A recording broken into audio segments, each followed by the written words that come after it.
निमित्ताने त्या लस तयार करण्याचे टेक्निक सुद्धा सुधारले.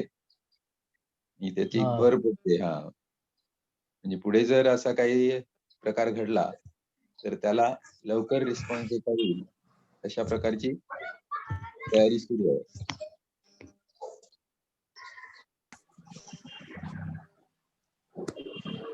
मागे आता बातमी तुम्ही टाकली होती कृत्रिम मटण, त्याच्याविषयी काय माहिती आहे?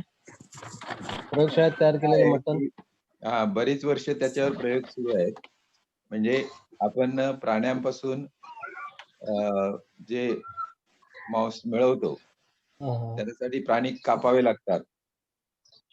बरोबर. तर आणि ते प्राणी वाढवण्यासाठी मोठ्या प्रमाणात आपलं धान्य किंवा वनस्पती खर्च पडतात. म्हणजे जेव्हा आपण एक चिकन खातो तेव्हा ते चिकन वाढवण्यासाठी जे त्यांना सकस अन्न पुरवावं लागतं ना, ते कितीतरी पटीने जास्त असतं. म्हणजे एक चिकन तयार होण्यासाठी त्याच्या 8-10 पटीने जास्त वनस्पतीजन्य पदार्थ त्याला द्यावे लागतात. म्हणजे एक प्रकारचं धान्याचं शॉर्टेज त्यामुळे निर्माण होतं. म्हणजे सगळे वनस्पतीजन्य पदार्थ खाल्ले आपण तर आपल्याला जेवढं पुरेल एवढं धान्य आहे, परंतु ते हे प्राणी वाढवण्यासाठी वापरलं जातं. तर दुसऱ्या बाजूने काही लोकांना दुसऱ्या प्राण्यांना मारून खाणं हे पटत नाही. तिसरी बाजू अशी आहे की प्राणीजन्य पदार्थांतून चांगलं प्रोटीन मिळतं, परंतु प्राणीजन्य पदार्थामध्ये काही आजार सुद्धा आपल्या सोबत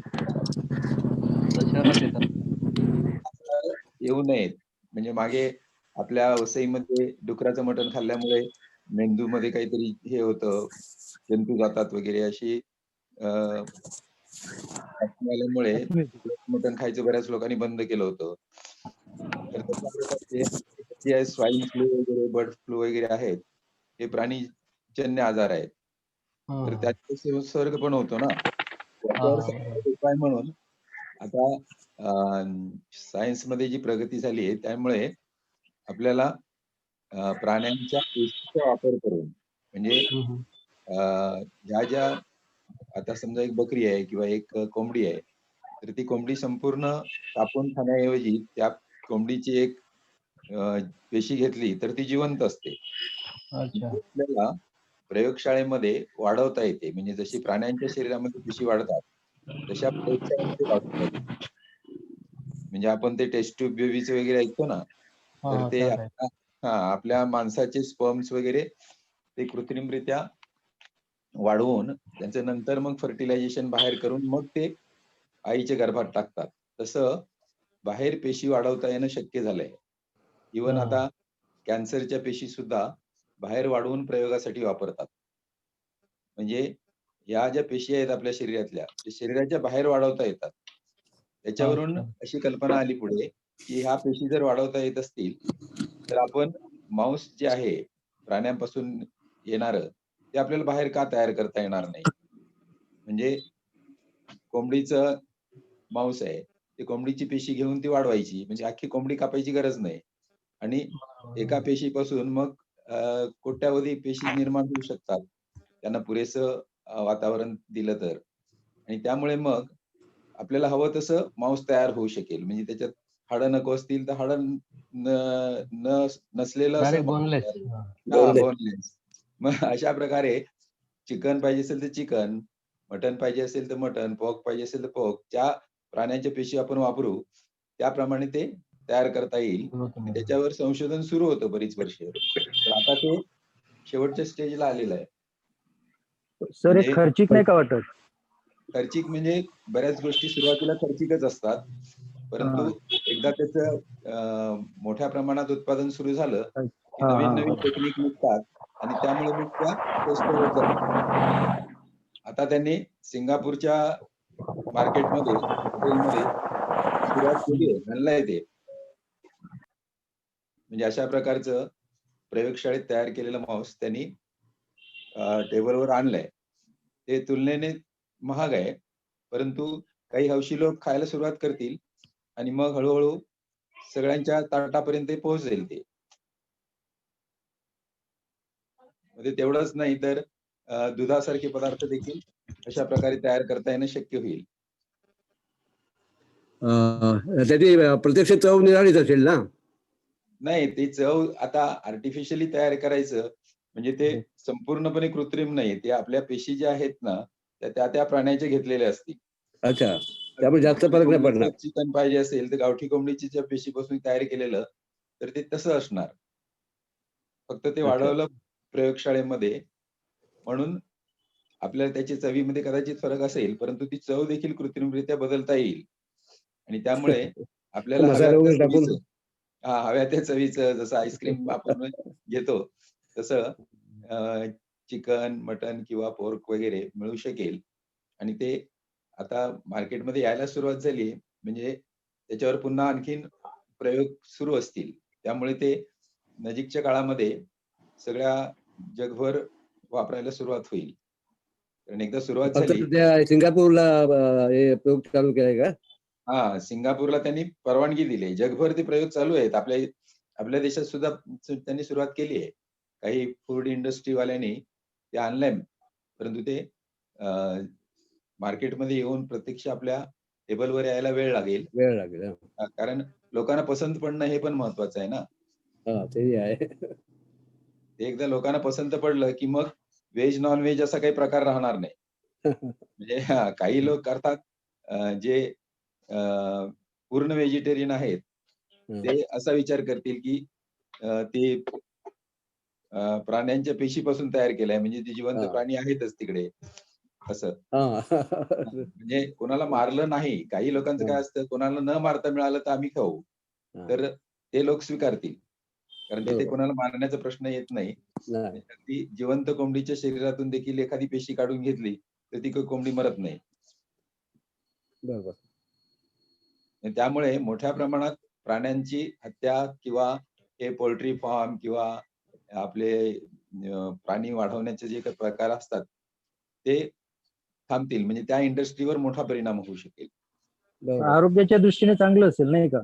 हां, आरोग्याच्या दृष्टीने खूप चांगलं कारण ते प्रयोगशाळेत वाढवलेलं म्हणजे त्याच्यामध्ये कोणत्याही प्रकारचे जंतू किंवा बॅक्टेरिया, व्हायरस वगैरे हे नसतील. अच्छा. आपल्याकडे नगेट्स आणि हॅम्स मध्ये आलंय म्हणतात. नगेट्स वगैरे देतायत ना, तर ते हो. आर्टिफिशियल मीठ टाकतायत म्हणून सांगतात. असेल कदाचित, परंतु ते हां. एवढं स्वस्त नाहीये. हं. त्यामुळे अ, ते जर आलं तर ते मग त्यांना त्याची किमती वाढवाव्या लागतील. पण हे लोकांच्या परवानगी विना देतील का म्हणजे की आता लोकांची परवानगी नसेल मागे तसं ह्याच्यात वापरायचे गाईची चरबी वगैरे वापरायचे कुठला डोमिनो पिझ्झावाले वगैरे होते ना ते हां. त्याच्यावर काय बंदी आणली आपल्याकडे हां, ते काय असतं, हा प्रकार उलट आहे ना. ते गाईची चरबी वगैरे का वापरतात, की जेव्हा बटर किंवा हे जे आहे, ते महाग पडतं. म्हणून त्या जागी अ, स्वस्त रिप्लेसमेंट म्हणून गाईची चरबी वापरली जाते किंवा इतर प्राण्यांची, मोठ्या प्राण्यांची चरबी वापरली जाते. ती त्याचं उकळून तेल तयार केलं आणि त्याला स्वरूप दिलं, तर ती बटर सारखंच इफेक्टिव्ह असतं. परंतु ते स्वस्त आहे म्हणून ते वापरतात. आता इथे ही उलट परिस्थिती आहे. इथे हे महाग आहे. म्हणजे ते त्याच्यामध्ये रिप्लेसमेंट करणार नाहीत. म्हणजे स्वस्त बरोबर. गोष्टीमध्ये महाग गोष्टी घालणार नाहीत. तर आता वॅक्सिनचं ज्या बातम्या येत आहेत हां. त्याबद्दल काय आता आपल्याकडे पण मोदी सांगतोय देणार एवढ्या मोठ्या प्रमाणात आणि एवढ्या लवकर शक्य होईल का? हां, म्हणजे आता परिस्थिती अशी आहे, की आपल्याकडे सिरम इन्स्टिट्यूट वगैरे आहे ना, हा. त्यांनी तयारी केली आहे आणि ऑलरेडी जगभर डिस्ट्रिब्युशनसाठी जी यंत्रणा लागते ती तयार आहे. तयार फक्त आहे. आता त्यांचं फायनल जे मान्यता आहे, की ती इफेक्टिव्ह आहे की नाही याच्याबद्दल ते सगळे क्रायटेरिया पूर्ण होत आलेले आहेत. आणि ते एकदा मान्य झालं, की मग डिस्ट्रिब्युशनला सुरुवात होईल. अर्थात जगभर जी लोकसंख्या आहे साधारणपणे 7 अब्जाच्या वर, तर त्यांच्यासाठी सगळ्यासाठी एकाच वेळेला काही तयार होणार उपलब्ध नाही. नाही नाही. होणार नाही. कारण जगभरची उत्पादन क्षमता जी आहे, ती वर्षाला काहीतरी 4-5 कोटीच्या घरात आहे. हा. तर त्यामुळे ते काय करतील सुरुवातीला अगदी जे डायरेक्ट फेस करतात लोक, हा. डॉक्टर डॉक्टर, किंवा पोलीस सफाई किंवा कर्मचारी किंवा हा, पोलीस अत्यावश्यक सेवा. हा यांच्यापासून सुरुवात करतील हा, आणि ते हळूहळू जशी उपलब्ध होत जाईल तशी हा, पुढच्या लोकांपर्यंत ती पोहोचेल. जे अगदीच घरातून बाहेर पडणार नाहीत किंवा जे सेफ आहेत त्यांना शेवटी शेवटी दिली जाईल. मला वाटतं आपल्यापर्यंत पोहोचायला 1 वर्ष लागेल. हा आपल्यापर्यंत पोहोचायला 1 वर्ष पण लागेल. आपल्यापर्यंत म्हणजे काय आपल्याला कोणत्या कॅटेगरीत टाकतील त्याच्यावर आहे. समजा हा. आपण सिनियर मेंबर आहोत म्हणून आपल्याला कदाचित लवकर दिली तर आपल्या काय मध्येच नंबर लागेल. हा. सिनियर प्रमुख देतील असं वाटतं. हा पण ज्यांना धोका जास्त आहे त्यांना पहिली दिली जाईल. हा, आवाज कट होतो. हॅलो हा सर, दुसरा एक विषय घ्यायचा होता. हा. शीतल आमटे बद्दल बोलायचं होतं. हा तो आता मजेच बोलला सुरुवातीलाच म्हणजे शीतल झालं आमटेचा का? विषय हा, आम्ही उशीर आलो. हा म्हणजे एवढे चांगलं हे असताना आत्महत्या करण्याचं काय एवढं नैराश्याचं का?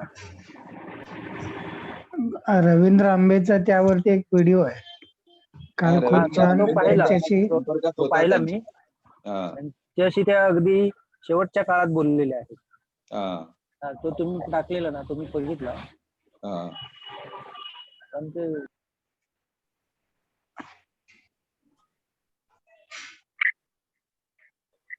आता हे अशा प्रकारचे आत्महत्येचे प्रकार नजीकच्या काळामध्ये बरेच झालेत ना. म्हणजे सेलिब्रिटी किंवा लोकांमध्ये फेमस असलेले प्रसिद्ध व्यक्ती आत्महत्या करण्याचे प्रकार जे आहेत ते आता आपण ते स्वामी विवेक विज्ञानानंद म्हणून होते महाबळेश्वरला हे चालवणारे वैज्ञानिक पद्धतीने लोकांना काउन्सिलिंग वगैरे करणारे त्यांनी आत्महत्या केली होती. नंतर आता ते वैजू महाराज का कोण होते त्यांनी आत्महत्या केली. बैजू भयो महाराज. उंदरचे महाराज, हा ते पॉलिटिकल लिडर्सना वगैरे मार्गदर्शन करायचे. नंतर आता भैयोजी ते महाराज. सुशांत सिंगचं झालं.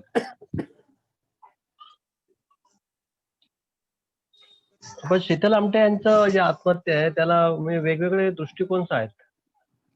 हा काही एक काही जण सांगतात की नैराश्यामधून त्यांनी आत्महत्या केली. पण त्यांची जर मुलाखत वगैरे एक जर बघितली तर म्हणजे त्यांचं एक आत्महत्या करण्यामागचं त्यांचं असं एक कारण होतं की आता आयुष्यात मला पुढे करण्यासारखं काहीच नाहीये किंवा मी हा पूर्णत्वाला आलोय आणि म्हणून आत्महत्या करतोय. हा असा दृष्टिकोन दिसत होता. म्हणजे ज्ञानेश्वरांनी वगैरे समाधी घेतली किंवा साने गुरुजींनी जी आत्महत्या केली त्या प्रकारात थोडीशी मोडणारी आत्महत्या वाटत होती. नाही हे असं काय तर तिची जी अगोदरची जी मुलाखत दाखवली आहेत ना ती कुठे हनीमूनला वगैरे गेली होती मला वाटते. तिथे तिने असं मत व्यक्त केलं होतं की आता आपण काय करायचं मला काही जीवनाला अर्थ वाटत नाही वगैरे. तर अशा आनंदाच्या प्रसंगी तिला असं सुचणं म्हणजे नेमकं आपल्याला त्याचा अर्थ काही काढता येणार नाही. आता या क्षेत्रातले मोठे बरोबर. सायकोलॉजिस्ट वगैरे असतात त्यांच्या मताप्रमाणे ते डिप्रेशनचा प्रकार असू शकतो. आणि हे निराशा किंवा डिप्रेशन जे असतं ते केवळ बाहेरची परिस्थितीनेच येतं असं नाही. काही गोष्टी जेनेटिकली येतात. म्हणजे तिच्या कुठेतरी असं प्रकार असू शकतो. म्हणजे एखादी गोष्ट आता आत्महत्या म्हटली की ज्ञानेश्वरांनी केली किंवा साने गुरुजी. अशा प्रसिद्ध व्यक्तीचे वगैरे सांगतो. तर ते का केलं ते नेमकं आपल्याला काही ठरवता येणार नाही बाहेरून. आलबेडे सर, त्या मला वाटतं तिच्या कुटुंबियांनीच एक पत्रक काढून तिच्याबद्दल म्हणजे तिचा मानसिक त्रास झालेला आहे तिला असं सगळं स्टेटमेंट दिली होती. त्याचा परिणाम झालेला दिसतोय. नाही त्याचा परिणाम झाला असेल किंवा कदाचित ते कुटुंबियांनी परिपत्रक काढण्याचा उद्देश काय होता की लोकांना कळावं की सगळं व्यवस्थित आहे फक्त ती एक प्रतिष्ठेला लागलेला धक्का सहन नाही झाला. नाही तसंही असू शकतं किंवा सर ती तिच्या मनात जे आत्महत्येविषयी विचार येतात ना, तर ती कुटुंबाशी त्याविषयी चर्चा करत असेल आणि कुटुंब समर्थ होत नसेल की तिच्या प्रश्नाला उत्तर देण्यासाठी. आई म्हणजे काय समर्थन तू करत वेळेवर नव्हते प्रश्न वरुण विचारते. आंबेडकरांच्या भाषणात. नाही ती स्वतः डॉक्टर होती हा आणि अशा गोष्टी ज्या आहेत त्या आपण त्याची सोपी उत्तर शोधून काढतो की मग असं झालं असेल का, तसं झालं असेल का.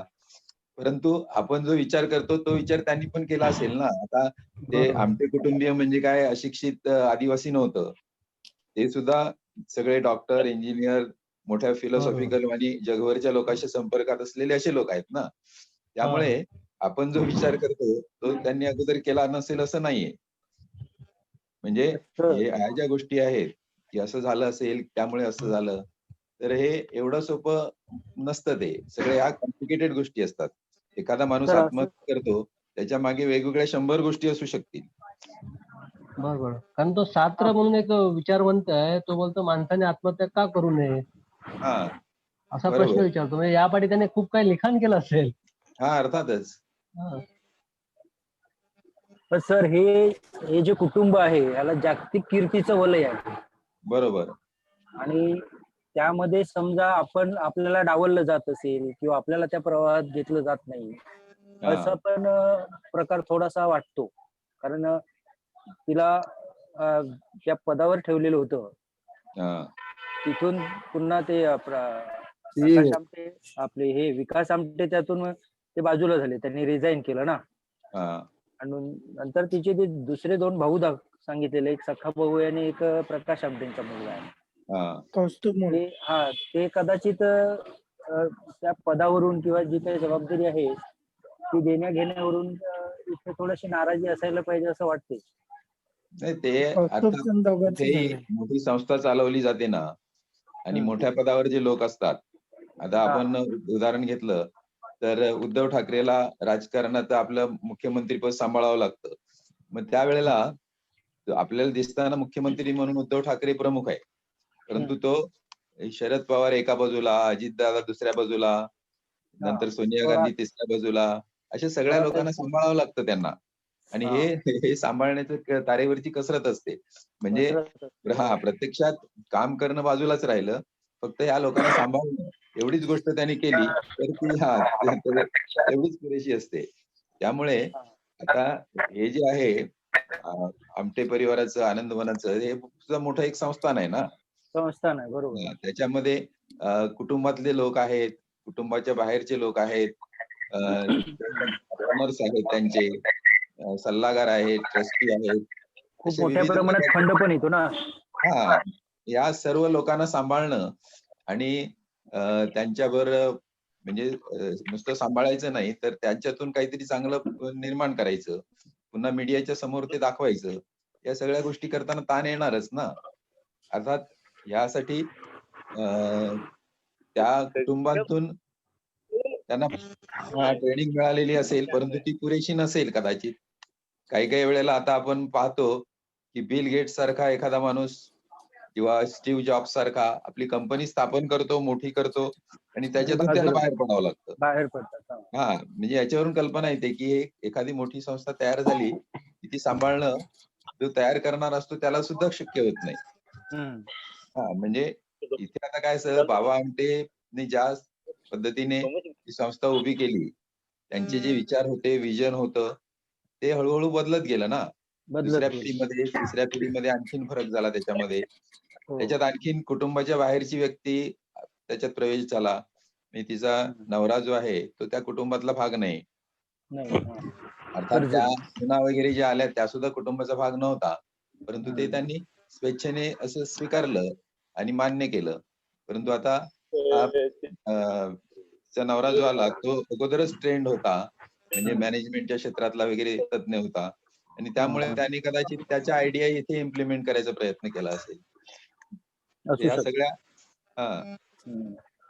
मग गिरीश कुबेरांनी जे लिहिलं त्याचं पण त्यांनी पत्र लिहून त्याचा ते पुरस्कार वगैरे परत दिला.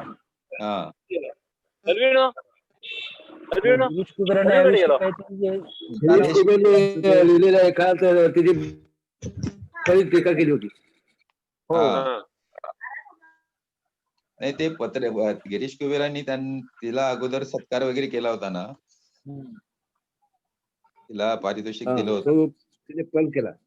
हा आणि नंतर अर्थात गिरीश कुबेर हे पत्रकार आहेत, म्हणजे ते जरी त्यांचं फॅमिली रिलेशन असलं तरी पोलिसांचं कसं असतं की पोलिसाचा आपला मित्र असेल परंतु आपल्या घरी गुन्हा झाला तर तो आपल्याला पकडून नेणार नाही असं नाही, तो कायद्याप्रमाणे वागणार.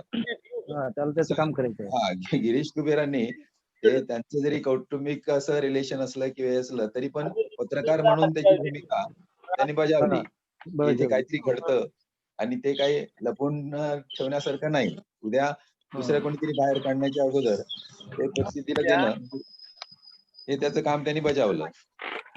तिची हा, कदाचित म्हणजे त्यात अपेक्षा काहीतरी असेल. सत्यता होतीच ना. हा अर्थातच. पुरस्कार परत केल्यामुळे काय सत्य बदलत नाही. हा पुरस्कार परत करणं म्हणजे काय असं की त्याचं कौटुंबिक जे रिलेशन होतं म्हणजे कदाचित ती त्याला काका वगैरे म्हटलंय ना तिने. हा हा म्हणजे त्यांचं तिथे जाणं येणं असेल, कारण आता हा मोठमोठे साहित्यिक आता पु ल देशपांडेचं वगैरे आपण बघतो, बाबा आमटेच्या बरोबर त्यांचं रिलेशन होतं, ते जायचे सामाजिक यायचे तिथे. बांधिलकी. हा तसं गिरीश कुबेर एक मोठे साहित्यिक आणि पत्रकार पत्रकार. म्हणून हा त्यांचं तिथे रिलेशन असणार, जाणं येणं किंवा सामाजिक घरोघरचा संबंध. बांधिलकी पाळणारे आहेत ते. हा परंतु त्यांची ही पण बांधिलकी आहे की काय या एवढ्या मोठ्या जागतिक लेवलच्या संस्थेमध्ये काही चाललंय ते आपल्या कदाचित घरातलं म्हणून ते लपवून ठेवणं हे सुद्धा त्यांना त्यांच्या बांधिलकीच्या दृष्टीने योग्य वाटलं नसेल. हा, किंवा वाट चुकत असेल तर त्यांना वाट दाखवण्याचं काम पत्रकाराचं आहे ना. नाही वाट दाखवण्यापेक्षा पत्रकाराचं मुख्य काम काय आहे की बाहेर काढणं म्हणजे पारदर्शकता, म्हणजे हा. जे घडतं ते लोकांच्या समोर आणलं पाहिजे. हम्म. उद्या समजा याचे जवळचे संबंध आहेत, त्याचं तिथे जाणं येणं आहे आणि मोठा स्कॅम बाहेर आला तर लोक काय विचारतील, गिरीश कुबेरांनी दडपून टाकलं हे हा बरोबर. किंवा आपलं होतं म्हणून दाखवलं नाही. तसे आरोप होतात ना. हो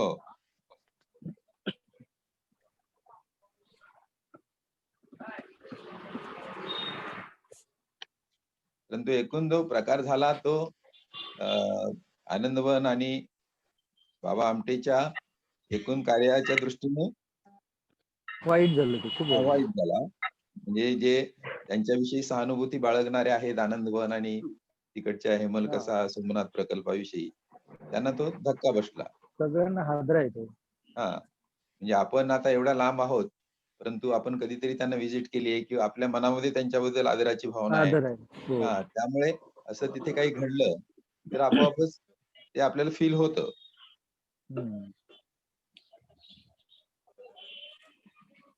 पण मला वाटते तिच्या सासूने पण तसं त्यांच्यावरती आरोप केल्यासारखं वाटतं. तिची सासू, हा. शीतलची सासू पण बोलत होती की ह्यांना म्हणे प्राण्यांची मन ओळखतात तर हिचं मन का ओळखता आलं नाही. तिने सुनीची बाजू घेतली. बरोबर. नाही ते आता काय असतं अशा परिस्थितीमध्ये ही परिस्थिती एक्स्ट्रॉर्डिनरी आहे.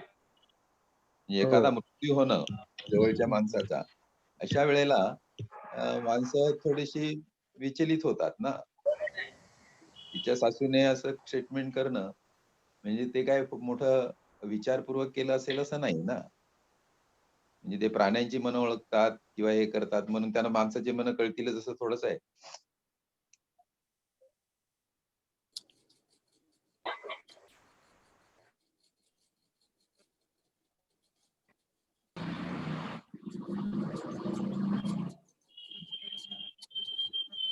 फ्रान्सिस डाबे दिसत नाहीत.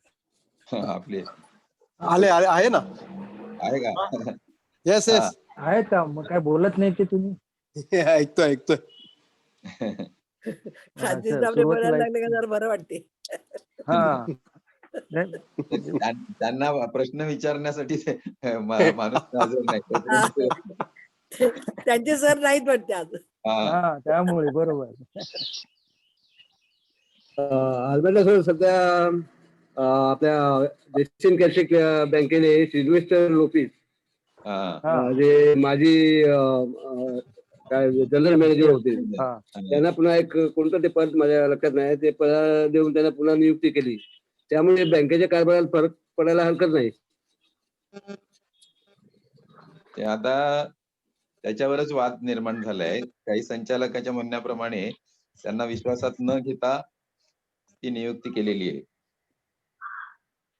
हा, ते काही 4-5 संचालक विरोधात गेले तसं बातमी आहे. हा. म्हणजे असं त्यांची नियुक्ती म्हणजे पगारी म्हणून नियुक्त केलाय की मार्गदर्शक म्हणून नियुक्त केलाय की काही शोध घेण्यासाठी नियुक्त केलाय? नाही, आता ते बँकेने नियुक्त केले. बँक ही कमर्शियल संस्था आहे, त्यामुळे त्यांना मानधन वगैरे देण्याची योजना असणार. हा. पण त्यांच्या कामाचं स्वरूप काय असेल? तेच आपल्याला नेमकं काय माहिती नाही. म्हणजे आपले त्या क्षेत्रातले अतुल आलमेडा जर असते तर त्यांनी सांगितलं असतं नेमकं काय आहे ते. हा. हा. तर फ्रान्सिस आपला- आपल्याला काही कल्पना असेल तर ते सांगू शकतील मला. त्यांना हा, असं- ते काय माहिती का त्यांना हा, हॅलो हा, बोला हा, मी बोला. बोलू हा, हा, बोला. या, या. काय झालं माहितीये का, आता सध्याच्या परिस्थितीमध्ये जे काही थोडस वातावरण थोडस दूषित वगैरे झालेलं आहे, तर सिल्वेस्टर लोपिस हे बँकेचे माजी जनरल मॅनेजर होते, तर त्यांना त्या बाबतीत बरंचसं माहिती आहे. आता त्यांची नियुक्ती ही त्यांना मानधन देण्यात येणार आहे. ते अच्छा. असं म्हणजे मानधन आहे, त्यांना महिन्यांचा काहीतरी मानधन देणार आहेत आणि ते मार्गदर्शक होणार आहेत. म्हणजे साधारणपणे बोर्ड आणि सीओ आणि जो स्टाफ आहे त्याच्यातला मधला म्हणजे काय चाललंय, कुठे कमी पडतं, कुठे काय, थोडस म्हणजे कम्युनिकेशन वाढवण्याचं काम जे आहे ना त्याच्यातनं होणार आहे. आता सध्याच्या घडीला जे कम्युनिकेशन जे आहे ना ते बोर्ड आणि सीओ ह्याच्यामध्ये बऱ्याचशा अडचणी निर्माण झालेल्या आहेत.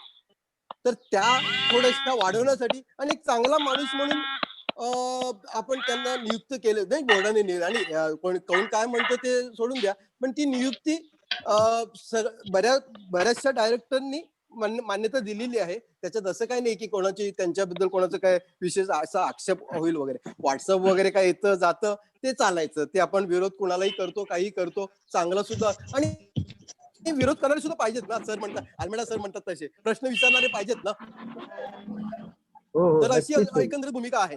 अशी म्हणजे सध्याच्या घडीला बँकेच्या दृष्टिकोनातनं चांगली गोष्ट घडली आहे असं मला वाटतं. हा, त्यांची नियुक्ती ही चांगलीच गोष्ट आहे. कदाचित थोडी विस्कटलेली घडी किंवा विस्कटायला लागली आहे ती घडी पुन्हा व्यवस्थित करण्यासाठी त्यांची नियुक्ती आहे असं वाटते.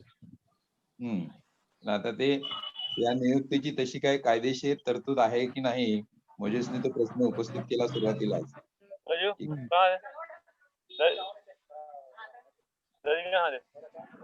म्हणजे ज्या संचालकांनी विरोध केला ना त्यांचं म्हणणं असं की योग्य व्यक्तीची अयोग्यरित्या निवड, असं त्यांचं म्हणणं आहे. सिल्वेस्टर लोपिस बद्दल त्यांचा वाद नाही, पण ती हा. पद्धत आहे ती चुकीची आहे असं त्यांना वाटतं. हा, पण जर योग्य व्यक्तीची निवड झाली असेल तर तिथे पद्धत त्याला महत्व म्हणजे यांचा पुन्हा इगो आला इथे. पद्धत महत्वाची नाही. हा, नियुक्ती चांगल्या माणसाची जर झाली असेल तर त्याला विरोध करायची गरज काय? त्यांचा युगो दुखावला. आणि मला वाटते ते व्हॉट्सअपवर काही 4-5 संचालकांची नावं पण लिहिली, त्याच्यामध्ये रुपेश रॉड्रिक्सचं पण नाव आहे. हा, ते पत्र जे दिलंय त्यांनी ते पत्रच टाकले व्हॉट्सअपवर. हा, त्याच्यात हो. विल्सन मचोडो, रुपेश आणि तो एक गोंझालो बरोबर. तुस्कानो हा, आणि डॉमिनिक जुगुल मला वाटते. आणि जुगुल म्हणून आहेत आणि युरी गोन्साल्विस हा, हा. अशी नाव आहेत. डॉमिनिक आहे का त्याच्यात? हा, डॉमिनिक डिमेलो पण आहेत. डॉमिनिक डिमेलो शेवटची पण. सही त्यांची आहे. हा, मग याचा अर्थ दुसरा पण निघतो की मग हे लोक कारस्थानी असायला पाहिजेत विरोध करतात म्हणजे. हा, जे काही चालतंय कट कारस्थान जे म्हणतात त्याच्यामध्ये असू शकतात. हा, म्हणजे आपल्यासाठी ती योग्य व्यक्ती, त्यांच्यासाठी अयोग्य व्यक्ती असं आहे. हा, जर एवढा मोठं संचालक मंडळ आहे त्याच्यामध्ये 5-6 जण जर त्याला विरोध करत असतील तर मग यांच्या हात पण कुठे दगडाखाली असण्याची शक्यता आहे. सर नोएल, एक हा. मिनिट नोएल, मी म्हणतो बोला, काय बोला. माहिती का, दीड वर्षापासून साधारण एक 2-4 बैठका वगैरे झाल्या. त्या बैठकाला मी हजर होतो. आता हा. गेल्या वर्षभरात आता चेअरमन जो आहेत ते थोडेसे शिकलेले आहेत, थोडेसे त्यांना माहिती आहे, त्यांना व्यवहार माहिती आहे, सगळं काय माहिती आहे. आणि आपण कोणावरती म्हणजे असं 100% विश्वास टाकू नये, पण कर्मधर्म सुयोगाने त्यांच्या घरादारात म्हणजे ते प्रॉपर्टी वगैरे ते खाऊन पिऊन सुखी असलेली ती माणसं सुबत्ता आहे, आहेत. म्हणजे सुबत्ता आहे. हा सुबत्ता आहे. म्हणजे हा. असं मी म्हणणार नाही की मी दावा करणार नाही, पण एकंदरीत ते चेअरमन झाल्यापासून ह्या बोर्डामध्ये बऱ्यापैकी जे पारदर्शकपणा यायला पाहिजे तो येतोय. तो करण्याचा हा. प्रयत्न हे 3-4 डायरेक्टर करतायत. कारण म्हणजे काय असं माहितीये का, मला तोच एक मुद्दा उपस्थित करायचा आहे की जेव्हा आपल्यासारखी माणसं किंवा आपल्याला ज्या काही गोष्टी माहिती आहेत त्याच्यातनं आता ह्या ज्या गोष्टी आहेत ह्या वर्षभरातच आपल्याला माहिती पडायला, त्याच्या अगोदर आपल्याला बऱ्याच गोष्टी माहितीच पडत नव्हत्या.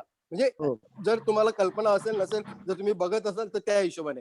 आणि चेअरमन वरती पेपरवेट वगैरे टाकण्याचा प्रयत्न करणे, हे सगळ्या गोष्टी घडलेल्या ह्या वर्षभरात. तेव्हा ह्या 5-7 जे काही आपले जे काही डायरेक्टर आहेत त्यांनी प्रत्येक गोष्टीत ह्या लोकांना हे सगळं करण्यासाठी विरोध केला. जे कोण करप्ट आहेत त्यांच्यावरती ह्या बोर्डात चेअरमन स्वतः ऍक्शन घेण्याच्या स्थितीत असताना त्याला आवाज कसला येतो कोणतरी डिस्टर्ब आहे, कोणाचं माईक प्लीज चालू आहे. प्लीज. हा तर काय माहितीये का, आपण आता सध्याच्या घडीला मी जे काही बघतोय किंवा वाचतोय ते सगळ्यात हॅलो इथे आपले डिस्टर्बन्सेस खूप होतात का बरं? कोणाचा तरी प्रॉब्लेम आहे. हा, तुम्ही जरा बोला थोडं ऐकू येते. हा नाही, पण मला हॅलो बोलताना डिस्टर्ब होतो. हॅलो हा, हॅलो सगळ्यांनी माईक ऑफ ठेवा. जे बोलतायत त्यांनीच फक्त माईक सुरू ठेवा. सगळ्यांनी आपले माईक बंद ठेवा, म्हणजे बाजूबाजूला चाललेला आवाज मध्ये येणार नाही. फक्त बोलतायत त्यांनीच आपला माईक सुरू करायचा. बोला आता, फ्रान्सिस बोला. मी का काहीतरी कुठेतरी माझा स्वतःचा नाही ना तसं काय? तुमच्याकडून डिस्टर्बन्स येतो मला नाही वाटतं. नाही तुमचा माझा माईक माझा हा बरोबर आहे. आता येतो आवाज? नाही, बोला.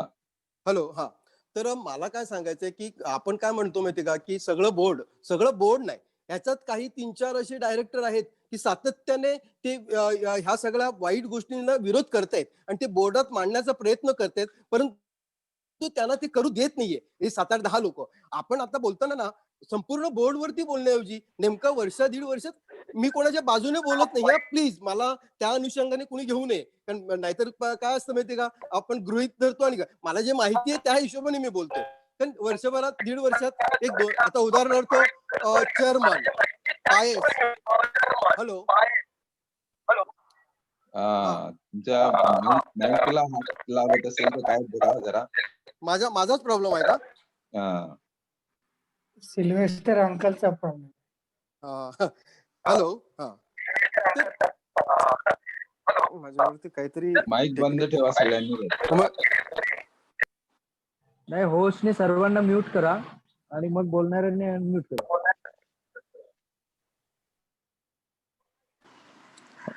तर आता काय झालं माहिती का, आता आपण सगळ्या बोर्डला जी जबाबदार धरतो ना, याच्यातनं मेसेज काय जातो माहिती, सगळीच लोक चुकीचे वागतात. तर ह्याच्यात सगळे चुकीचे नाही वागत. काही 3-4 डायरेक्टर सातत्याने ह्या सगळ्या गोष्टी करण्यासाठी प्रयत्न करतात आणि त्याच्यातनं काही गोष्टी आउटपुट आपल्याला सध्या बाहेर मिळतोय. आणि आज जो तुम्हाला सिल्वेस्टर लोपिसची नेमणूक म्हणा किंवा काही 1-2 मोठ्या लोकांना घरी बसवणं म्हणा, त्यांच्या पद्धतीने हा आज तुम्हाला एनपीए दिसतोय, पण हे आज जे व्हाईट पेपरवरती जे दिसतंय ते करण्याचा प्रयत्न सुद्धा आता 800 कोटी समजा एनपीए झाला, तो काही ह्या वर्षभरात झाला नाहीये, हे गेल्या 5-7 वर्षाचा तो हिशोब आहे. मग तो आज दाखवला जातोय. म्हणजे व्हाईट पेपर जे म्हणतो ना, ते थोडंसं बाहेर काढण्याचा ह्या लोकांचा जो प्रयत्न केलाय त्याला आपण दाद दिली पाहिजे. आता लोकांचं काय असतं माहिती का, काही लोक लोकांचं थोडस म्हणजे हे करण्याचा प्रयत्न करतात, तर तो होता कामा नाहीये. 3-4 डायरेक्टर सातत्याने चांगली गोष्ट करण्याचा प्रयत्न करतात, इन्क्लुडिंग चेअरमन. तर तेवढं जरा लक्षात घेतलं तर आपल्याला त्या अनुषंगाने बोलता येईल असं मला वाटते. म्हणजे आता आम्ही जो प्रश्न उपस्थित केला ना, तो असा होता की जी मोजेसने सांगितलं ना, योग्य माणसाची अयोग्य रीतीने निवड. मग ते अयोग्य रीतीने निवड म्हणजे ह्यांचा कुठेतरी इगो दुखावला ना. एक्झॅक्टली. आणि ज्यांचा इगो दुखावला त्यांनीच ते पत्र दिलंय ना, जे आता 5-6 नावं आपण घेतली. बोलो, ह्या लोकांना ती एक प्रकारे योग्य व्यक्ती वाटते, अयोग्य निवड वाटते. म्हणजे ह्यांचे पण हात कुठेतरी गुंतलेले असायला पाहिजेत, असा मी मुद्दा उपस्थित केला. आता अतुल आलमेडा आलेले आहेत. बोला साहेब. I am sorry, I am very very sorry, कारण काही कनेक्शनच होत नव्हतं. पण बोला, कशावर बोलू आता मी? आता जे चर्चा चालली आहे ती कॅथलिक बँकेच्या आपल्या सिल्व्हस्टर लोपिस यांच्या नियुक्ती संबंधी चाललेली आहे. बरं. त्यामध्ये नियुक्ती झाली त्याविषयी जे काही पत्रक व्हॉट्सअपवर फिरते, की काही आपले संचालक जे आहेत त्यांचा विरोध आहे त्याला. आणि मोजेसने आता सांगितल्याप्रमाणे ती पद्धत जी आहे, ज्या पद्धतीने त्यांची निवड झाली ती अयोग्य आहे असं त्यांचं म्हणणं आहे. तर ते कितपत खरं आहे आणि कशासाठी त्याची नियुक्ती केली आहे आणि त्यांना किती मानधन वगैरे दिलं जाणार आहे, काय काम आहे त्यांचं, याच्यावर चर्चा चालू आहे. बोला. ठीक आहे. म्हणजे सर, तुमच्याकडनं मला 3 प्रश्न आता अपेक्षित होते. 1, निवड झाली ती योग्य आहे की नाही? बरोबर. 2, त्यांच्या कामाचा आवाका काय आहे? बरोबर. बरोबर. आता मला पहिल्या प्रश्नाचं उत्तर असं आपले इथे हजर आहेत त्यांच्याकडनं असं आहे की किती लोकांना वाटतं निवड झाली ती योग्य नाही किंवा योग्य आहे? योग्य आहे. योग्य आहे. सर्वांना वाटते योग्य आहे. Okay, good, very good, very good. आता योग्य नाही असं सांगणारी जी मंडळी आहे त्यांची नावं तुम्ही पाहिले असतील. हो. आता नावं पाहिले ते वाईट असतील, त्यांना बोलण्याचा अधिकार नाही का? अवश्य आहे ना. ती वाईट असतील, बरोबर ना? पण त्यांना खरं बोलण्याचा अधिकार आहे की नाही? किंवा खरं नाही त्यांना बोलण्याचा अधिकार आहे? नाही, त्यांची बाजू कदाचित अशी असते. एक मिनिट येतो तिथं. नाही लिसन मॅडम, मला बोलले आता विचार करणारे ज्यांनी ते पत्र वाचलंय त्यांनी तिथे सही करणारी माणसं आहेत, त्यांच्याविषयी थोडीशी माहिती मिळवा पाहिजे. त्यांच्याविषयी थोडीशी माहिती किंवा विचारणी करायला पाहिजे की ही माणसं कशी आहेत, समाजात त्यांचं वागणं काय, ह्याची थोडीच माहिती असावी. दुसरी गोष्ट अशी की ही जी विरोध करणारी मंडळी आहेत ही, आणि ज्यांनी सांगितलं की आम्ही करतो ते बरोबर बँकेच्या भविष्याने दृष्टीने, ती ह्या 2 माणसाचं थोडस तारतम्यपणे तुलना केली पाहिजे. ही अशी असते की कायद्यात काय आहे की नाही, तुम्ही येतो पुढे की समाजात नेहमी कौरव आणि पांडव, जुदा आणि बाकी 11 असतात. तर आणि दोघांना प्रत्येकाची बाजू मांडण्याचा अधिकार किंवा हक्क आहे, कारण लोकशाही निर्णय घेणारे विचारला पाहिजे किंवा त्याच्यावर कॉमेंट करण्याचा विचार केला पाहिजे की दोन्ही बाजू बघितल्यानंतर कायदा गेला अड्ड्यात, माहिती गेली अड्ड्यात, पण कौरव आणि पांडव आहेत, त्यात श्रीकृष्ण सांगितलं, मला वाटतं हे असं व्हायला पाहिजे. तर आपण विचार केला पाहिजे दुसऱ्याच्या कॉमेंटवर बरोबर की चुकलं की हे बरोबर आहे का नाही, कोण माणसं ते आहेत. तर मला माझं व्यक्तिगत मत आहे की अपॉइंटमेंट जी केलेली आहे ती माणुसकीच्या दृष्टीने बरोबर आहेच, बँकेच्या भवितव्य दृष्टीने बरोबर आहे, एवढंच नव्हे तर ती कायद्याच्या दृष्टीने बरोबर आहे. आणि मी तर म्हणेन, तुमच्यापैकी कोणी माझी पोस्ट टाकली, कोणी वाचली असेल, मी पूर्वी पोस्ट चेअरमनला अशी टाकली होती आणि चेअरमन टाकल्यानंतर मी सोशल मीडिया की 31 डिसेंबर 2019ला 31 डिसेंबर 2019ला रिझर्व्ह बँकेने सर्क्युलर काढलेला आहे की ह्या अर्बन बँकेस मध्ये घोटाळे होतात, कारण कधी संचालक वागत नाही, कधी कधी शिव वागत नाही, आणि मग ह्याच्यावर वचक ठेवण्यासाठी बोर्ड ऑफ मॅनेजमेंट म्हणजे संचालक मंडळावर, म्हणजे बँकेच्या कारभारावर वचक ठेवण्यासाठी बोर्ड ऑफ मॅनेजमेंट व्यवस्थापक मंडळ नेमलं पाहिजे. आणि ते 1 वर्षाच्या आत व्यवस्थापन मंडळ नेमावं. पण ही व्यवस्थापक मंडळाची तूट बायलॉज मध्ये नाही आहे. तर लवकरात लवकर येईल ती जनरल सभा, स्पेशल जनरल सभा घेऊन असं बायलॉज अमेंड करावेत आणि व्यवस्थापक मंडळ नेमावं. दुर्दैव झालं की 31 डिसेंबरला हे सर्क्युलर आलं. काही लोकांनी असं ठरवलं की आपण येणाऱ्या जनरल ही अमेंडमेंट, बँकेने 31 डिसेंबर 2020 पर्यंत मुदत होती व्यवस्थापक मंडळ बदल म्हणजे नव्यात दुरुस्ती करणे बायलॉज मध्ये आणि ते मांडणं. अनफॉर्च्युनेटली कोविड आलं आता कोविड आल्यानंतर कुठल्याच जनसभा किंवा विशेष सभा झाल्या नाही, पण व्यवस्था पुढे नेली पाहिजे म्हणून रिझर्व्ह बँकेने आणखी सांगितलं की आवश्यक असलेले निर्णय जनसभा नसली तरी मॅनेजमेंटला देत आहे, तो निर्णय येणाऱ्या जनसभेत तुम्ही फॉर्मला रेक्टिफाय करा. आता मॅनेजमेंट नेमो ह्या दृष्टीने मी त्याला एक पत्र लिहिलं होतं की बायलॉज अमेंड करणं आणि बरोबर आहे. हे सीओच्या कडनं ती दूत करू ना आणि बोर्ड ऑफ ह्याच्यात तुम्ही काय केलं का? मला काही उत्तर आलं नाही. उत्तर आल्यानंतर 8 दिवस मुदतीनंतर मी ते सोशल मीडियावर टाकलं. 3 दिवसांनी चेअरमनचं मला उत्तर आलं की तुमचा हा विषय मॅनेजमेंट पुढे घेतलेला आहे. जी मीटिंग 26 तारखेला झाली, त्या 26 तारखेच्या मीटिंग मध्ये 2 गोष्टी बोर्डाने केल्या त्या अशा. एक, ज्या सीओ आहेत ज्यांची अपॉइंटमेंट होऊन अनेक वर्ष झालेली आहेत, रिझर्व्ह बँकेच्या नवीन सर्क्युलरनुसार त्यांचा पुन्हा फॉर्म भरून दिला पाहिजे. त्यांनी केलेलं परफॉर्मन्स आणि त्यांच्या काळात बँक झाली प्रगती किंवा अधोगती ही जे काय असेल त्या मॅनेजमेंटने संचालक मंडळ त्यांनी दिलेला फॉर्म रेकमेंडेशन नाही, तिला रिन्यू करायचं की नाही करायचं हे म्हणून ते रिझर्व्ह बँकेला पाठवा.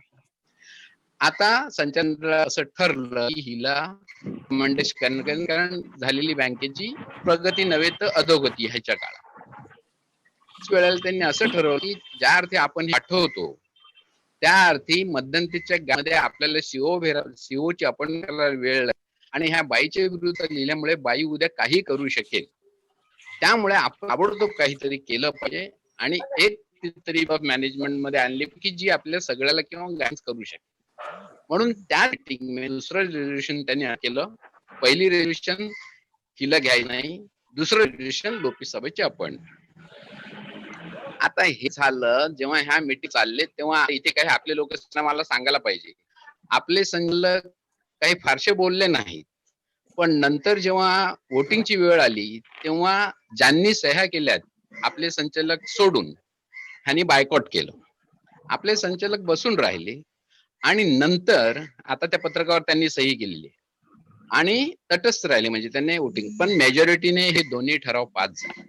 आता हे दोन्ही ठराव पास झाल्यानंतर ते कायद्याला आणि ह्याला धरू नाही, म्हणून मी असं त्यांना सजेशन दिलं होतं की तुम्ही थोडी काळजी घ्या की विरोधी लोक काही करतील का करतील हे मॅडम सांगेल की वर्ष करते म्हणून ती कोर्टात जाऊन ह्या ठरावाच्या विरुद्ध असते, किंवा ज्याने कोर्ट केलं होतं ते कोर्टात जाऊन सांगतील की ही रेझोल्युशन बरोबर नाही.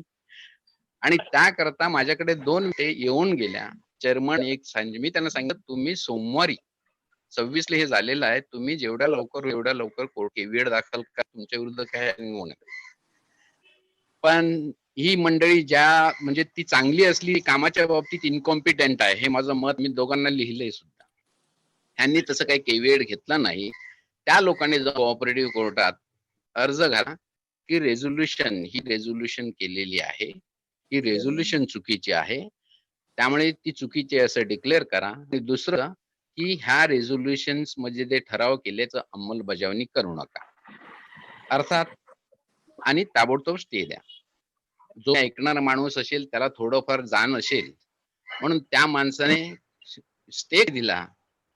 एवढ्याच पुरता स्टे दिला की तुमच्या येणाऱ्या म्हणजे काल जी मीटिंग झाली येणाऱ्या मीटिंग मध्ये 26च्या मीटिंगचं इतिवृत्त तुम्ही कन्फर्म करू नका.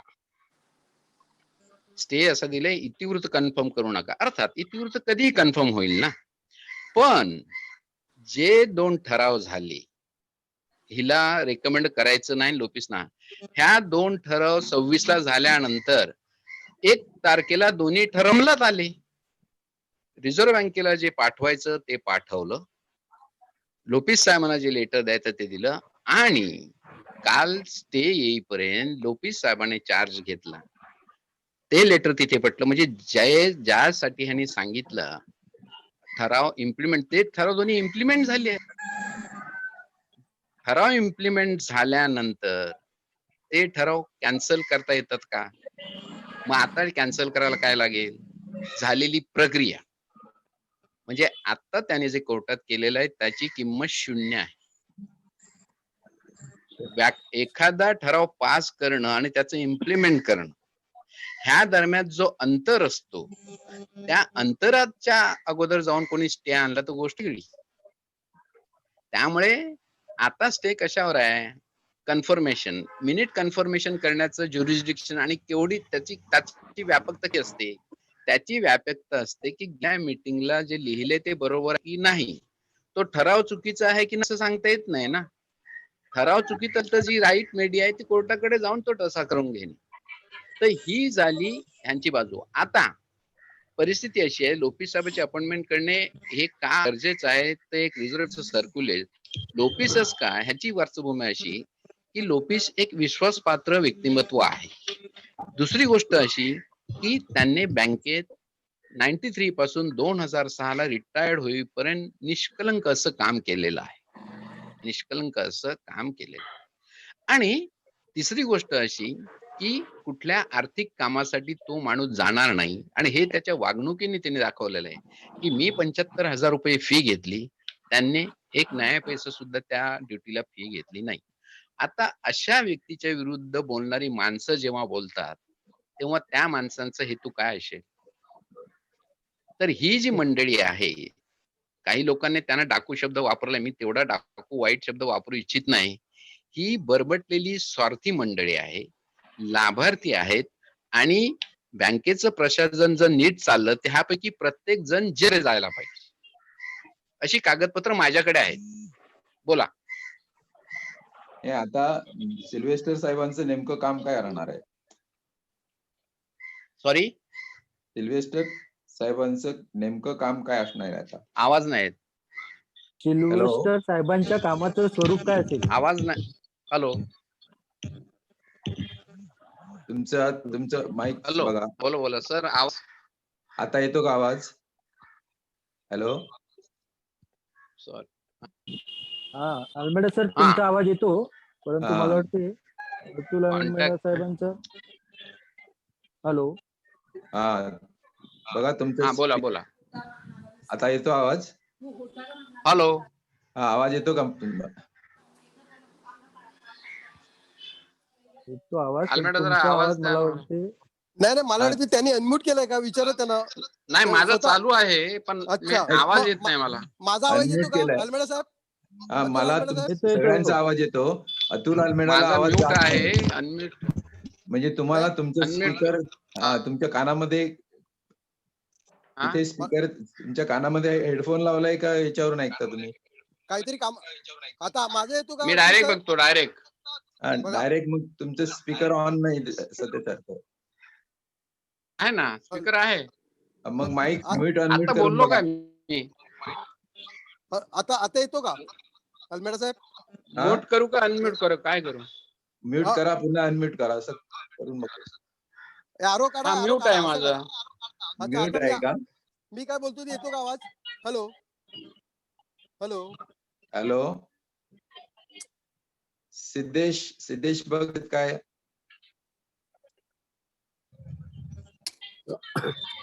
अतुल माझा आवाज माझा येतो? येण्यासाठी माझा म्यूट, अतुल माझा माझा आवाज आवाज येतो का? येण्यासाठी. हॅलो, पण त्यांचा आवाज येतो. अतुल अल्मेडाचा आवाज येतो.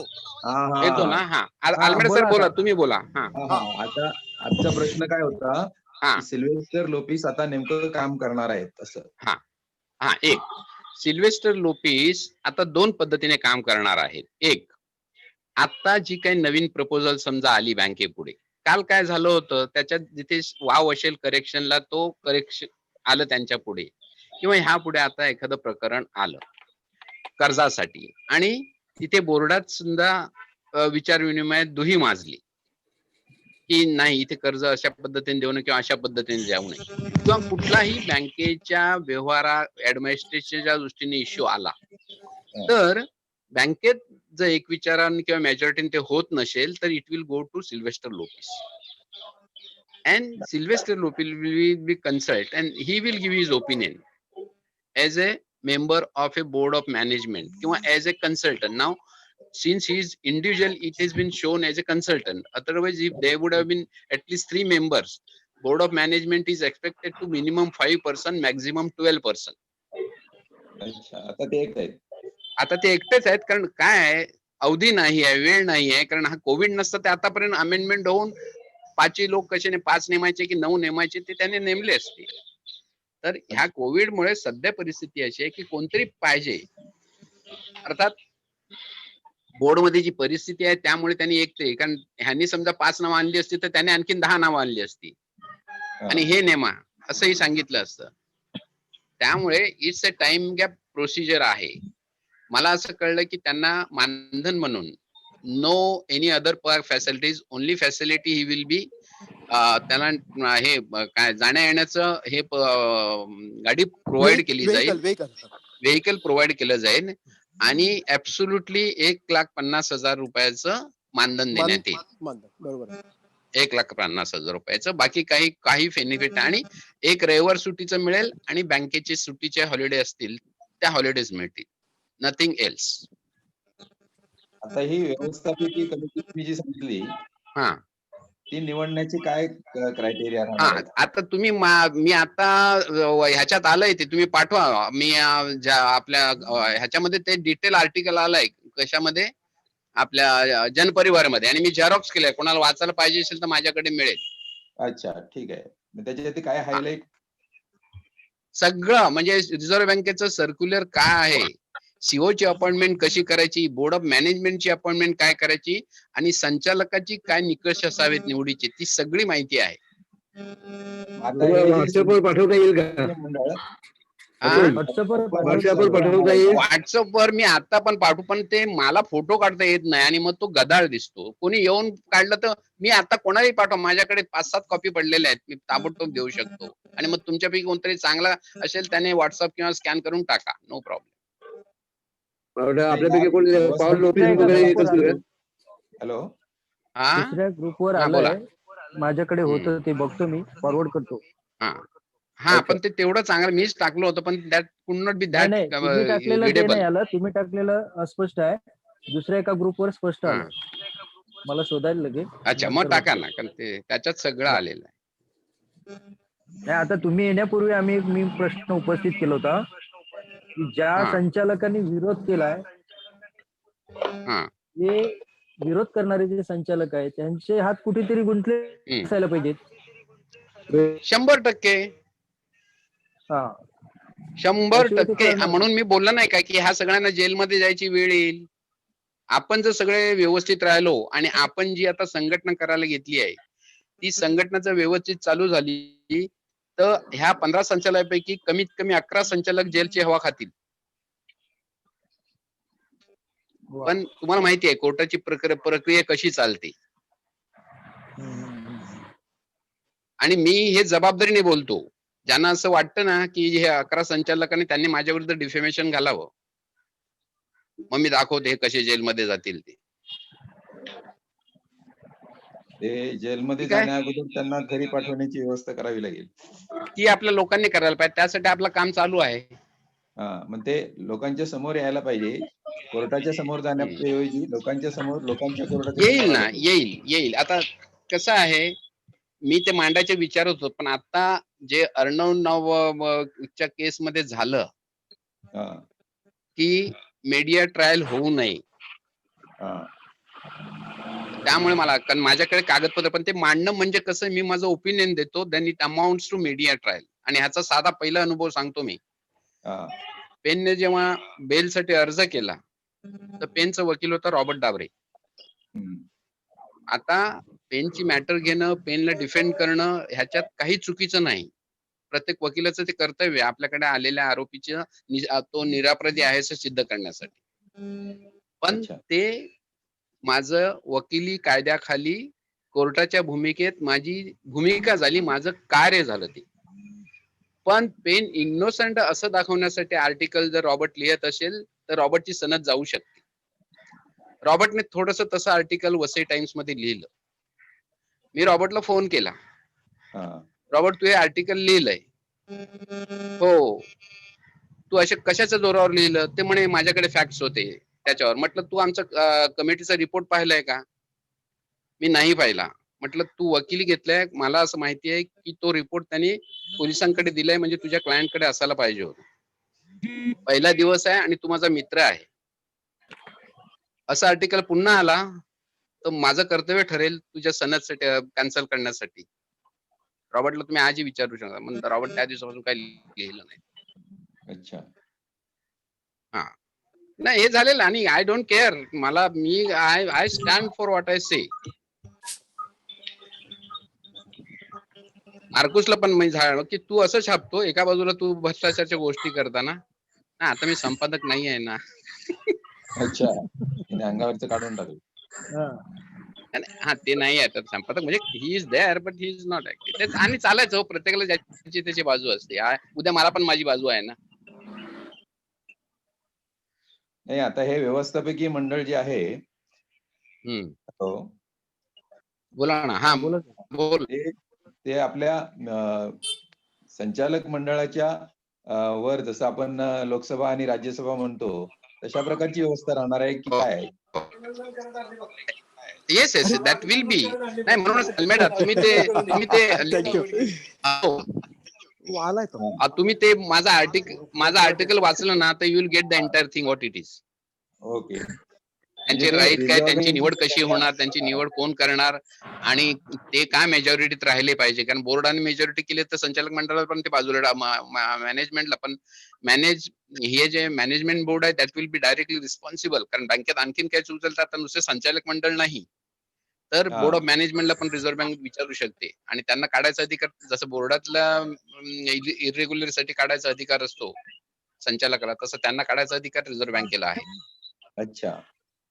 हे व्यवस्थापकीय मंडळ आणि आपण जी काय बाहेर संघटना चालवू त्यांचा काही संपर्क राहील का? राहू शकते. आम्ही असं ठरवलंय की व्यवस्थापक मंडळावर म्हणजे आपल्या घटनेत किंवा संचालक निवडून जाईल त्याला आपल्या कमिटीवर राहता येणार नाही, कारण त्या दोघांचा इंटरेस्ट कॉन्फ्लिक्ट होणार. बरोबर. आपल्या घटनेत अशी तरतूद केली आहे की जो माणूस समजा आज सभासद आहे पण तो उद्या संचालक मंडळावर निवडून गेला तर ड्युरिंग हिज पिरियड ऑफ संचालक his membership will be in abeyance. नाही, पण ते व्यवस्थापकीय मंडळ आणि मग आपली संघटना यांचा काय संबंध राहील?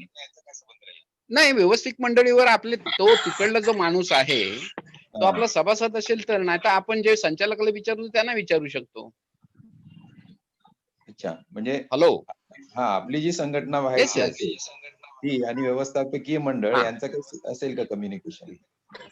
नाही नाही, नॉट ॲट ऑल. हे बघा, आपण जे संचालक मंडळाला आज जे आपण विचारू शकतो तेच ह्या मंडळाला सुद्धा विचारू शकतो किंवा ह्यांना आपण सुचवू शकतो की तुम्ही त्यांच्यावर देखरेख केली आहे, तुम्ही देखरेख न करता त्यांच्याबरोबर हात मिळवणी करता, हे बरोबर आहे का? आणि तेच आपण रिझर्व्ह बँकेला लिहू शकतो. ओके सर, मी ते तुमचं पत्रक पाठवलंय व्हॉट्सअपवर.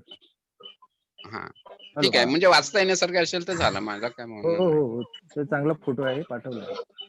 ठीक आहे, त्याच्यावर आपण पुढच्या रविवारी चर्चा करू वाटल्यास. हो, अवश्य अवश्य. हो, नक्की. तेच नाही, आज तुम्ही आता जे रिझर्व्ह बँकेने केलं तर हे त्या अनासकरने म्हटलंय, पण मी म्हणतो हा मूर्खपणा आहे रिझर्व्ह बँकेचा. कशा? आणि हा जो आदेश आहे की डिव्हिडंड न देणे कोऑपरेटिव्ह बँकेला, हा आपल्या मूलभूत हक्कावर गादा आहे. म्हणून मी सांगितलं आता लोपी सर मला तुम्ही सांगा, मी म्हटलं रिट पिटिशन करतो. हे बघा, तुम्ही कोऑपरेटिव्ह बँकेचं कॅपिटल म्हणजे शेअर भांडवल आणि प्रायव्हेट कंपनीचं शेअर भांडवल किंवा कमर्शियल बँकेचं, आता ह्याच्यात हे नॉलेज पाहिजे की कोऑपरेटिव्ह बँका, कमर्शियल बँका आणि शेड्यूल किंवा सरकारी बँक आहे ह्याच्यात काय काय फरक असतो, त्यांची भागभांडवलाची विगतवारी कोणाची जबाबदारी असते हे कळलं पाहिजे. तर cooperative bank is by basically not originated और त्याची निर्मिती प्रॉफिट कमवण्यासाठी झालेली नाही. उलट कमर्शियल बँक किंवा व्यापारी बँका ह्या प्रॉफिटच्या साठी, त्यामुळे ते प्रॉफिट कमवतात आणि त्या उद्देशाने शेअर भांडवल गुंतवतात. म्हणून त्यांचे शेअर ट्रान्सफर बंद करणे किंवा त्यांच्या शेअरचं डिव्हिडंड न देणे गोष्ट वेगळी. कोऑपरेटिव्ह बँकेतलं जो डिव्हिडंड शेअर कॅपिटल आहे तो त्या अर्थाने कॅपिटल नाही आहे, लोकांचे आहे, तो सहकार. त्यामुळे त्यांना ते दोघांना म्हणजे कर्ज घेणाऱ्याला आणि कर्ज हे सभासद ह्या दोघांचं की त्याचं काम झालं पाहिजे. पण त्याचं काम झालं म्हणून ज्याने पैसे शेअर मध्ये गुंतवले त्याला पैसे मिळाले पाहिजे. दुर्दैव काय की आता कोऑपरेटिव्ह बँकेचं बेसिक जे होतं की हे शेअर घेतले त्यातलेच पैसे. आता शेअरवाल्यांकडे एवढे पैसे झाले की त्यांच्या शेअरच्या 10 पट त्यांचे डिपॉझिट झाले. त्यामुळे बँकेकडे पैसा वाढला. पण हा. बेसिक जो फरक आहे कोऑपरेटिव्ह बँकेचं ओरिजिन किंवा निर्मिती, कमर्शियल बँकेची निर्मिती आणि सरकारी बँके ह्याच्यात बेसिक फरक आहे. तर अशा परिस्थितीमध्ये रिझर्व्ह बँक ज्या कंपनीला किंवा एखाद्या वेळ कोऑपरेटिव्ह बँक जी धोक्यात आहे लिक्विडेशन त्यांना जो नियम लावते तो सक्षम कोऑपरेटिव्ह बँकेच्या सभासदांना डिव्हिडंड न देण्यास लावणे it's a violative of his fundamental right to do something with cooperation of development of the citizen. ते होईल चॅलेंज. आज मला वाटतं अनासकडे वगैरे सांगितलं रिझर्व्ह बँकेला की तुम्ही काहीतरी करा ना, आता आम्ही कोर्टात जाऊ म्हणून. अच्छा, मग रिझर्व्ह बँकेने द्यायला बंद रिझर्व्ह केलं का? बँकेने ते काय केलं, ह्यांनी जी आता नवी अमेंडमेंट आणली बँकिंग लॉ खाली, अर्थात ती अमेंडमेंट चॅलेंज करायला लागेल. बँकिंग लॉ खाली नवी अमेंडमेंट आणली. हे बघा, जोपर्यंत आपली बँक नव्हती तोपर्यंत आपलं सगळं कोऑपरेटिव्ह ऍक्ट खाली चालू होतं. बँक झाल्यामुळे आणि विशेष करून शेड्यूल्ड बँक झाल्यामुळे आपल्याला banking regulation act of 1949 applicable झाला. हा, हा. आणि त्याच्यात जी आता आम्ही नवी अमेंडमेंट आणली ना, ज्या अमेंडमेंट मध्ये कोऑपरेटिव्ह बँक सुद्धा कमर्शियल बँकेखाली घातल्या त्यांनी, ही अच्छा. अमेंडमेंट सुद्धा चॅलेंज करायला लागेल. हे पण काय झालंय, मोदी आलाय आणि मोदीने ते काय करतो, नोटा कॅन्सल केल्या, जीएसटी आला, तसं त्याने हे कोविड मध्ये हे केलं ना. किंवा जसं आता ते ह्याचं शेतकऱ्याच्या झाल्यात, काही उद्योग चांगले असतील पण संधी कुठेच दिलेली नाही ना. चर्चा करून ह्यातून बरं का वाईट काय, ती संधी कुठे आलीच नाही ना. त्यामुळे काल युनियनने पण ठराव केला की हे काय लोकांचं, तुम्ही लोकशाहीचा देश सांगता आणि लोकांना आंदोलन करून देत नाही. This is not proper on part of the administration in India. ठीक आहे, होईल काहीतरी चांगलं. लोकांनी जागृत होऊन काम केलं पाहिजे. माझा हक्क वाचला पाहिजे, घरी बसून नाही. बरोबर. आता शेतकरी आंदोलनाला पण देशभर पाठिंबा मिळायला लागलाय. 100%. अरे कॅनडाने दिला. हा. कॅनडा तिथे यांनी काय केलं तर त्याच्यावर आणखीन जाऊन काहीतरी झालं. ते म्हणतात त्या सांगितलं, I repeat and I maintain what I am talking and I am talking of democracy. अर्थात कॅनडामध्ये काय सरदारजी बरेचसे आहेत. सरदारजी आहेत. हा. आणि त्यांचं तिथे शासनामध्ये सुद्धा वर्चस्व बऱ्यापैकी आहे. येस येस येस, कॅनडात खूप वर्चस्व आहे पहिल्यापासून. ठीक आहे, चला ठीक आहे. हा, थँक्यू. आज आपली चर्चा सुरुवातीला याच्यापासून सुरू झाली, शीतल आमटेच्या आत्महत्येपासून. त्यावेळेला तुम्ही नव्हते. नाही, माझा कॉन्टॅक्टच होत नव्हतं. मी सईद सिद्धेशला फोन करायचे विचारत होतो, एवढ्यात मग झाला कॉन्टॅक्ट. अच्छा, ते नेटवर्कचा प्रॉब्लेम. नेटवर्कचा काय प्रॉब्लेम मग. ओके. आजचा जो भारतव्यापी बंद आहे तो होणार का? हा, काय ते सहभाग द्यायचा, आपण सहभाग द्यायचा. हा, आजचा केला तो का शेतकरी आंदोलनासाठी का? हा, सहभाग आहे. हा, शेतकरी आंदोलन is a main object. Other object the way the things are being taken. आज दुसरी न्यूज आहे ना, काय ती मला वाटतं समथिंग की ते सुद्धा आता प्रायव्हेटायझेशन करा. आज लोकशाही कुठेतरी हेड आहे हे स्टेटच्या इलेक्ट्रिक कंपनीज, आपले एमएससीबी वगैरे. अच्छा. हा, त्या सुद्धा म्हणजे आता टाटाची वगैरे आहे, हे तसं अडाणी वगैरे तशा करून टाका, हे पण जाणार आता, असं आज आहे बघा न्यूज. ओके. लोकसत्तेला हा, म्हणजे एमएससीबी वगैरे प्रायव्हेट कंपनी, म्हणजे त्या प्रोसेस चालू आहे. पण ते आणखीन पण त्याच्यात ज्या काही अटी आल्या आहेत त्या बघितल्या तर त्या जमीन त्यांच्याकडे असलेल्या त्या जमीन सुद्धा प्रायव्हेट कंपनीच्या होतील. कळत नाही कसं चाललंय काय. खूप घालाघोळ आहे. कंपनी लॉ, कोऑपरेटिव्ह लॉ आणि बँकिंग लॉ हा आहे. पण वाचणारी सगळी उपयोजक करणारी मंडळी वरती बसली, ती बामण मंडळी आहे. खालच्या काही लोकांना विशेष त्याच्यात काय पडलेलं नाही. आणि लीडर कधी ह्या बाजूला तर कधी त्या बाजूला, अशी परिस्थिती झाली आहे. राजू शेट्टीचं आर्टिकल चांगलं आहे बघा आज. अच्छा. नाही, आता बँकेचं जे त्यांनी चालवलंय प्रायव्हेटायझेशन, ते म्हणजे इंदिरा गांधीने जे केलं त्याच्या उलट दिशेने चाललंय काय? उलट, त्याच्या उलट दिशेनेच चाललंय ते. म्हणजे कसं, this is totally going for capitalism. Totally going for capitalism in everything. मग मरणारे मरतील पण राहणारे चांगले राहतील, अशा उद्देशाने. कॉर्पोरेट सेक्टरला बँकिंग हे द्यायला लावायचे फार चुकीचं आहे. मग तर मी तर असं म्हणेन, आपली संघटना व्यवस्थित झाली तर मी असं सांगेन, आपली बँक शेड्यूल बँकेतून काढा आणि ती वसईचीच फक्त बँक ठेवा. हा. नो दॅट विल बी जरा म्हणजे लोकांना कळायची बुद्धी जर आली तर लोक ते अप्रिशिएट करतील. आज तेवढी कुवत नाही म्हणून मी काय म्हणतो ते. हा. शेअर विकून लोकांनी कोणीतरी बँक विकत घेण्यापेक्षा ते आपल्या लोकांची राहील.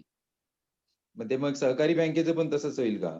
हा म्हणा, त्यामुळेच आपण ती सहकारी बँक, मी तर असं म्हणेन की आपल्या काही ब्रांचेस बंद करा आणि वसईपुरतं ठेवा आणि आम्हाला शेड्यूल बँकेतून काढा. वी अच्छा. Don't want schedule bank, we want only cooperative bank, that's it. मग ते रिझर्व्ह बँकेचे सुद्धा रिस्ट्रिक्शन बऱ्याचशा ऑटोमॅटिकली कमी होतील. हे वाटतं तेवढं इझी नाही आहे, पण आपल्या लोकांना नाही, नाही. कळणार नाही काय चाललंय ते.